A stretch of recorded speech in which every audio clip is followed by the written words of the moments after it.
నవరాత్రుల 7వ రోజు కాళరాత్రి దేవి ఆరాధన. కరుణామయి తల్లి తన భక్తులను రక్షించుటకై భయానక రూపంలో అవతరించింది. రాక్షసులను సంహరించి లోకానికి ధర్మ విజయాన్ని ప్రసాదించిన ఆ రూపమే కాళరాత్రి.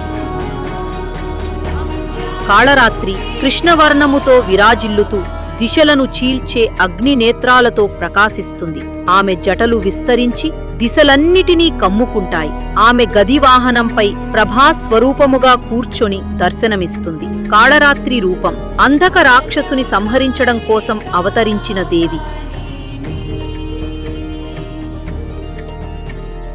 ఈరోజు బెల్లం కర్పూరం సమర్పణ అత్యంత ప్రధానం. కాళరాత్రి ఆరాధన భక్తులకు పాపబంధాలు దూరం చేసి శక్తి ప్రాప్తి, ధైర్యం, మానసిక శుద్ధత కలిగిస్తుంది.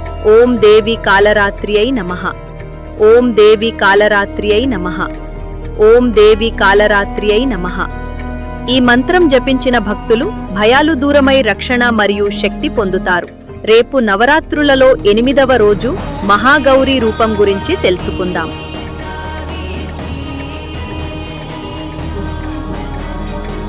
సర్వే జనా సుఖినో భవంతు.